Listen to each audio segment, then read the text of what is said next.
podcasting since 2005. This is the King of Podcasts Radio Network, kingofpodcasts.com.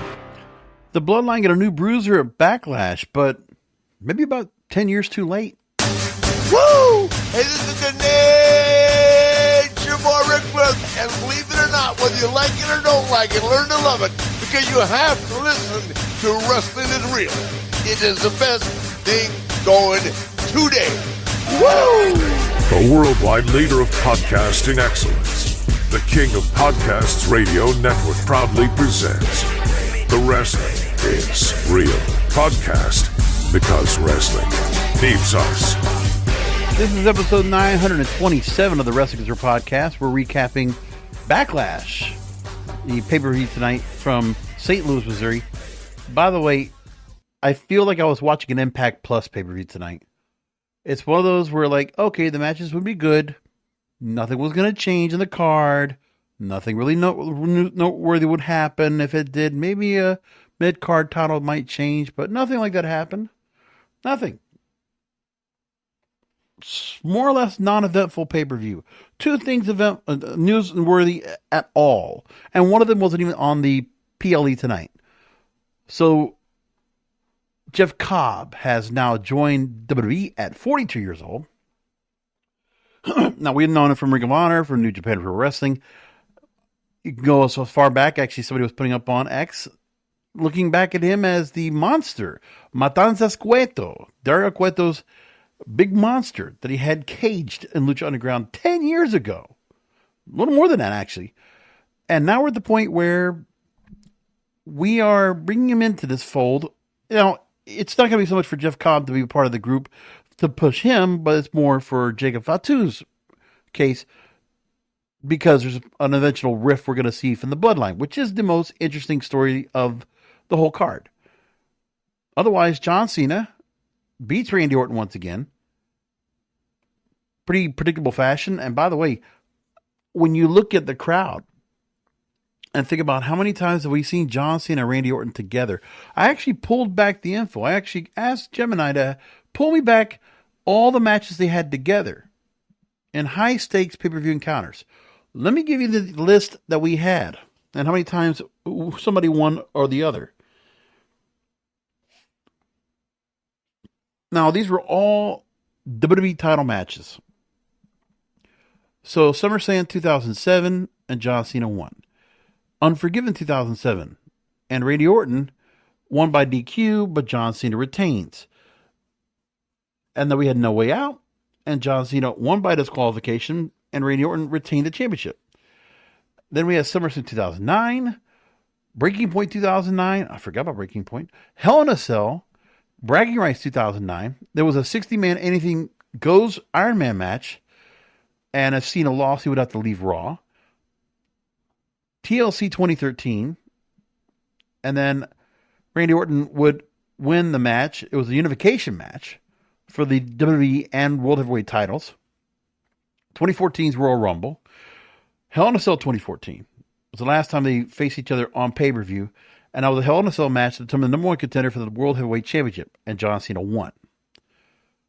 So, everybody forgot, I guess, 11 years later, no one is shitting on the fact that we were pummeled like crazy with the consistent John Cena-Randy Orton feud that felt like it went on forever.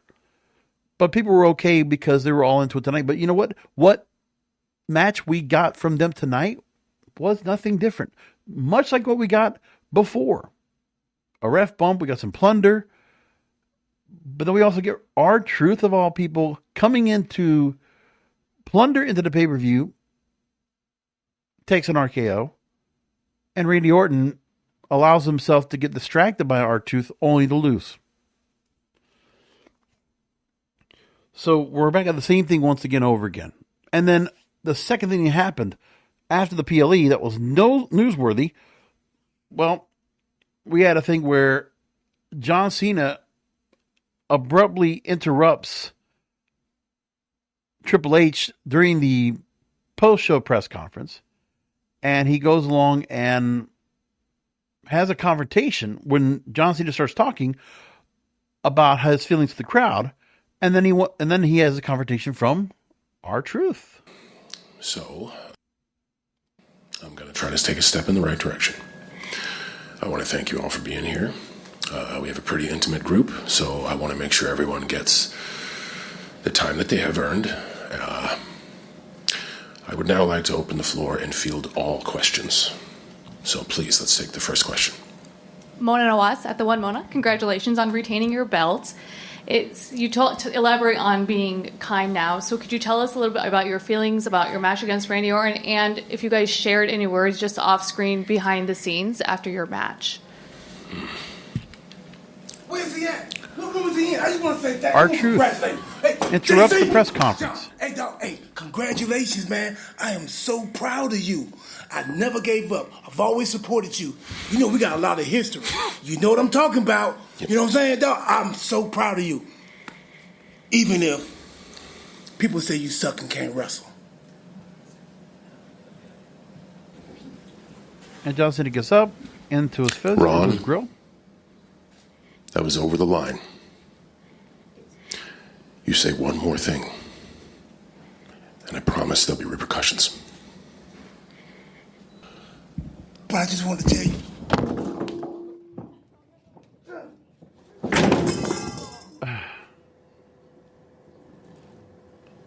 And John Cena walks off.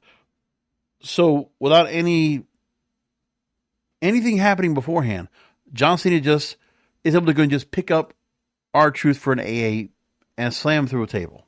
The table he was doing the press conference from. That's really what we're going to do to set up for Saturday night's main event coming up June 12th. That's the plan.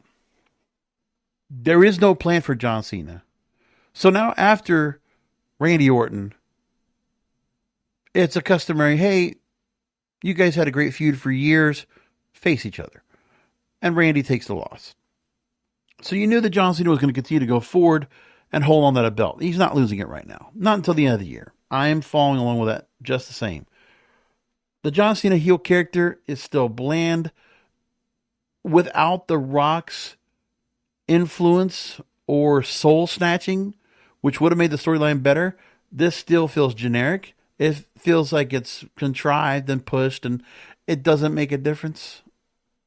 Now we can definitely say for sure that the Hulk Hogan heel turn at Bash at the Beach 1996 will still hold as the best heel turn of all time.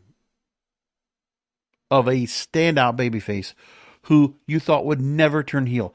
This John Cena heel turn has been dead on arrival. It's just not worked. And that's unfortunate because now we're at the point where the only redeeming reason that we have to see John Cena now is to see if he goes away with the belt. That's all we have left to work off of. That's the only reason to watch at all. So now R-Truth is going to go ahead and become the next opponent. Most likely. That's the word right now. And as I said, look at the matches they had on tonight. Look who they decided they're going to have out there featured tonight to have. Because not a lot of young stars that are really out there giving me too much to be all excited about. 5 matches on the card. That's what they want to stick with. So they get a lot of time for the matches. The U.S. title match was very good with Jacob Fatu over LA Knight, Damian Priest, Drew McIntyre. There's a lot of animosity between LA Knight, Damian Priest, and Drew McIntyre. So like that will continue on. And Jacob Fatu now is totally caught up in the Bloodline edition of Jeff Cobb, who Jeff Cobb does not. I mean, listen, that's why there's a reason why he wears a singlet. He's a big guy, and he didn't look that flattering out there, going out there to go and attack and help out him and Solo Sikoa. You look at Jacob Fatu, the guy is just like, you know, he's a tank. Solo Sikoa is jacked up, and Jeff Cobb just came out looking soft. And that's, I don't know what it is about him where I've seen him look, he's always been a bigger guy, but like what were they doing putting him out there the way they did?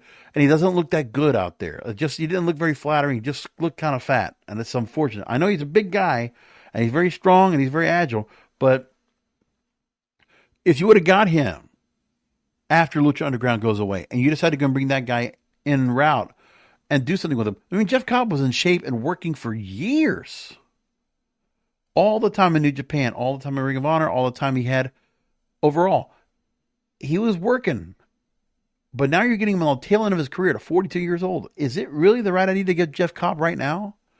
You had a lot of time to get him. And I don't know, nobody else was looking to go and get him anyway. But in this Samoan storyline, now you get him. When the whole story about this before, you could have got him a couple of years ago as well. But they didn't decide to go and do that. So now we get Jeff Cobb here a little bit late for him to go and come into this part. Lyra Valkyria and Becky Lynch, and Lyra Valkyria wins in about 19 minutes. The match was good. I'm still not into Lyra Valkyria right here in this role. You remember, WWE wants to go and expect you to know the story of Becky and Lyra Valkyria in NXT. And that Lyra Valkyria beat Becky Lynch when she was NXT champion and was able to win the NXT women's title over Becky Lynch in 2023 at Halloween Havoc of NXT. You're expected to know that.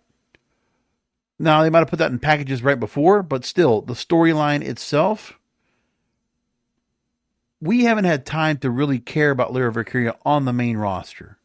So you're always supposed to be assuming that whatever she did at NXT, that's what you're supposed to remember. That's how you're supposed to be empathetic about her, emotionally invested in her, is because what she did in NXT. Like, that's an attachment that we should be watching and be paying attention to. That's fine to want that, but that's also narrow-minded. Because we know a lot of people are not watching NXT. You're getting, more than likely, less than half the audience watching that show. It just doesn't work that way. 600, 700,000 viewers, maybe 800,000 at the time because Becky Lynch was NXT champion. Doesn't matter. 800,000 compared to 1.6, or actually at that time, 2 million viewers for SmackDown and 1.8 some odd for Raw on USA. Different time. But nobody's going to remember that, and nobody's even caring about that. So this IC title match, it's whatever. Now, Lyra Valkyria can say she got to win over Becky Lynch. And Becky Lynch is, having conniption. And maybe there's a thing where Becky, they made a point that Becky's going to have to deal with Bayley down the line whenever Bayley comes back. I guess that's what comes up next. But that's what we got. And Lyra Valkyria, we have no clue who she's going to take on next, what the next thing is for her, or if there's even going to have to be a rematch, what they're going to do with it. Who knows? Who knows? So everybody talking about Penta and making a big deal about him since he debuted on Netflix several months ago. Him and Rey Fenix. Well, Rey Fenix, he's been out and doing matches, but didn't he take a loss to El Grande Americano, right? On TV. Well, that was on WrestleMania. And then we had the part where, wasn't there another match he also lost as well? Like, Rey Fenix has just been around doing whatever, not much else. Eventually, I guess the Lucha Brothers will be put together as a tag team. That's the plan for them. But they're here single stars. Somewhat of a storyline with Dominic Mysterio and Penta and the Intercontinental title match tonight, where we know that Penta might have been recruited on to Judgment Day, but that didn't really happen. And Judgment Day's had the upper hand on Penta the whole time. So Dominic Mysterio, they actually we're doing pretty good, for a WWE like lucha style match. Like, put it like this. I wouldn't be surprised if Dominic Mysterio and Penta face each other at When Worlds Collide, the NXT show. They don't have, that's going to be like the typical WWE style lucha match. Plus, we get El Grande Americano interfering in the match where Penta takes a shot from the plate that's in El Grande Americano's mask or whatever it is, or in his head, they say. Anyways, but there was enough plunder to go and say that Penta was going to lose by pinfall, so Dominic Mysterio had all the upper hand possible, gets the win, and they're trying to set up Penta and El Grande Americano most likely for When Worlds Collide. That those three or somewhere is going to be brought up into having matches. at that pay-per-view for the AAA NXT co-branded event coming up next month as well. That's coming up soon. Pat McAfee spends 14 minutes in the ring with Gunther. I hadn't cared about this match. Pat McAfee's done better with other opponents. Like, listen, if you want to say that he did pretty well against Adam Cole, sure.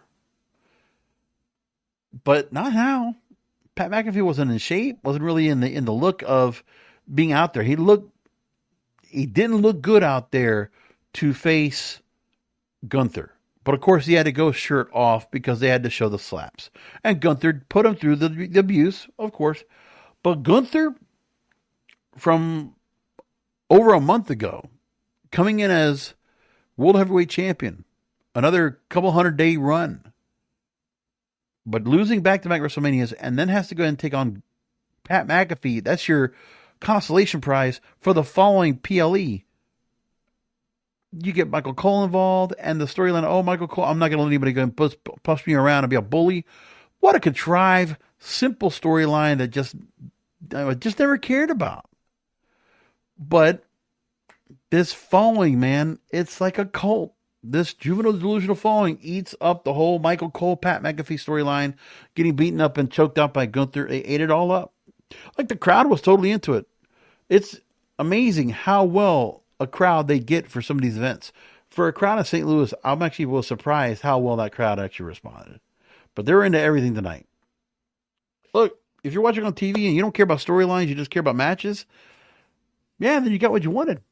But, it would be a different story if WWE only had an hour-long show a week. Okay?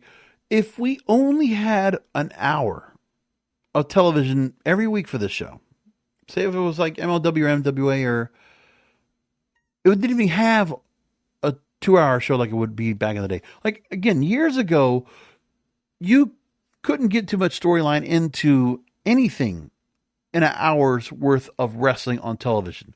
So if it was Glow, if it was UWF, if it was World Class Championship Wrestling, yeah, you don't have much time to go ahead and put out a lot of storyline, because that hour goes by really quick. You got a whole lot of stuff to do on that. But the thing is that it's as if WWE really is thinking that way, because the positioning of the television is no longer about the storylines. They don't care about telling stories, telling intricate stories that play with our emotions. They don't want to do that right now. The purpose of the TV shows is to showcase for 3 hours almost on Netflix or 3 hours on USA Network for the fans that are absolutely going to go and pay their tickets to go watch WWE. It's a promotion to say, hey, come watch us when we come to your town. That is it. It's as simple as that. That is all this company has been relegated to. They're now at this point where it doesn't matter about the storylines. It's saying, hey, look at the crowd we have here. Don't you want to be a part of this? And how many people are you going to get that are going to watch that on a regular basis? You're going to build a crowd off of that. You're going to build a fan base that's not wrestling fans. Tell me who you're going to get. Because you're not. The ratings are going down now for SmackDown. 1.4 million viewers. That's what? 3 weeks after WrestleMania? I'm trying to figure this all out.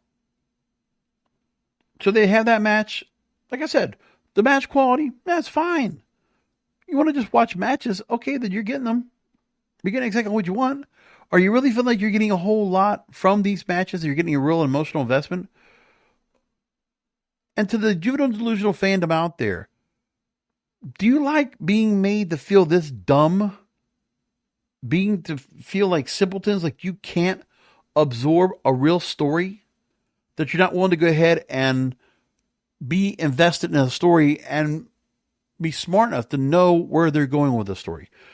Do you like the idea of being treated like that? Does that feel good to you? I wouldn't like that. I don't like that. WWE Creative is insulting the fans' intelligence. Full stop. I talk about John Cena and Randy Orton. The match is the match. How many times do you need to see them together? So, if you're going to give us that last match for them, you get Randy Orton that got the ref bump because John Cena was using the belt, hits the ref, plunder ensues, the agents come out, and Randy Orton's come up as hitting RKOs to every agent or every producer out there, including Nick Aldis, after he is able to go and pin John Cena for what looks like a 10 count. But there's no referee to get out there to take the pinfall. And of course, we can't get another referee out there. By the way, we see that now on other wrestling promotions where they can get another official out there that'll be dispatched to the ring. And then they get the pinfall. At least the count and go to a near fall. We don't even get that here. I don't know. Other promotions have learned not to go and do that kind of thing. But this company, willing to go and still go with the old trope of, no, we only got one referee out there. That's it. And if he gets hurt, he gets hurt. So here we go. Same thing as always. Predictable, bland, boring. Couple little things to watch here and there. No progression of storylines whatsoever. Who got over in tonight? Jacob Fatu is the one person that got over. Lyra Valkyria, I guess, yeah, she got over. Dominic Mysterio, I guess in a way he got over. But that's it. I don't know. There's just so many other things that could be going on right now with stars that they have and they don't do anything with. I don't know. And for some of those that are saying that tonight that Backlash had better matches than WrestleMania had, that's not reassuring. That's not a good thing to say. And if you're praising the company because they're doing that, something is wrong. Something is seriously wrong with the product. I don't want to think about it like that. I just see that there's issues right now, and I'm still not satisfied or content with what they're doing with the product. It's just not there. So we'll leave it there. We'll find out what's going to go on. I'm going to go and try to clean up my palate right now because I saw MLW's Azteca Lucha just came out. I'm going to go and catch that right now and get a little taste of that as I go ahead and clear up tonight, get the show ready. But thank you for listening to the Wrestling Whisperer podcast. We'll come back this Wednesday. Website is kingofpodcasts.com. You can find my social media, all that good stuff over there. Past episodes. Make sure to download the shows. Subscribe. Apple Podcast, Spotify, YouTube Music, iHeartRadio, all those other places. Come back for another Wrestling Whisperer podcast because wrestling needs us.